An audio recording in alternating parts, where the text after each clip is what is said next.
So we're sitting here with Stewie from Cloud9. Obviously, not the results you guys hoped for coming into the weekend, but what are some positives that the team can take away? Well, losing a tournament is never good, but to become a winner, you gotta be a loser first.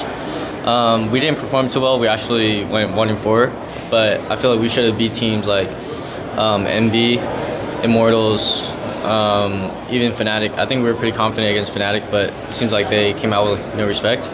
But coming from this land, losing it, I think we gotta take our mistakes and definitely fix it up.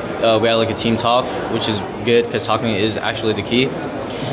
So we had like a really good talk, kind of pick it up for the minor, especially it's the most important thing for the like CS players. So one of the things that we're noticing is obviously with you guys, y'all are starting to find that continuity with having a certain five together for as long as you guys have now, and obviously seeing you in automatic, mesh as well as you guys have initially on the team. Are y'all starting to see that also and seeing, improvement coming up from you guys? Yeah, we are seeing that actually, but I feel like we're being a little too strict on each role, kind of limiting each players.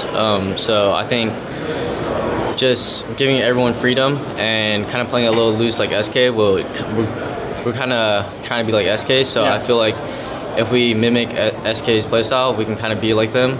So it'll be like a lot of work, but I think we'll put the time in it. Teams like SK, are those teams that you guys do watch and try to mimic, maybe their play style and things like that? Is that how it works for you guys internally? For us, yes.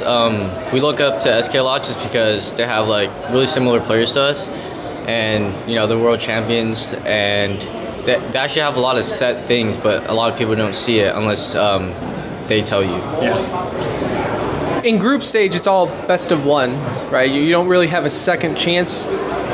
As a team, how do you guys approach those best of ones compared to best of threes? Because you don't have a second chance. If you start off on a T side on a map that maybe not favors you, do you approach those in any different way as far as shot calling or anything? I think best of ones come down to the last map. So I think it all comes down to preparation for each team. It's kind of pretty obvious what map will come down to, so I think it really comes down to the teams preparing them. So that's all I have to say for that. Is it kind of neat, like you coming up the way you have, obviously you're so well known within the community, starting off as what we would call a pug star and moving into, this great role with C9 that you're in now. Is it neat to see comparisons maybe between you and a player like Rops from Mouse, who has also kind of grown within the ESEA world and become, onto a top team now? It's definitely good to see newcomers like Twist, Rops, Breezy. So it kind of like, it's bad for me just because they're our competition, but it's good to see new faces, new people in the scene, so the game's not dying, the game's not, changing, it's still evolving, so it's definitely good to see new faces. Do you feel like there's a lot more hidden stars out there, such as yourself initially, coming in that are out there now? Actually, I think there are a lot of people that are good at this game skill-wise, but I think it comes down to just learning the game instead of, all about aim. Because I know in North America, sometimes when you play pugs, it's all about aim, it's all about all that. But it really does come down to knowledge of the game. How has the preparation changed from you, early on getting onto C9? First real team, obviously you'd played with some other teams and some other, smaller lands, I guess one land prior to maybe joining C9. How did the preparation change for you going from a newbie into like more of a veteran now on the team? Preparation-wise, I think when I was in the earlier ages, I guess, I looked at the game as one person, just me. I would kind of look from my perspective and learn from there. But over time, when I joined Cloud9 and started calling for them, I started looking at 5 different perspectives. I looked at a bigger picture, and it definitely was harder to call. So I guess having that, it'll make me like a better player and better in-game leader, so there's nothing to complain about. How does, you just mentioned kind of adjusting to the team and everything, how is it adjusting to switching in-game leaders? Because I know, just in your career in general, you've been through a few, you've called everything there.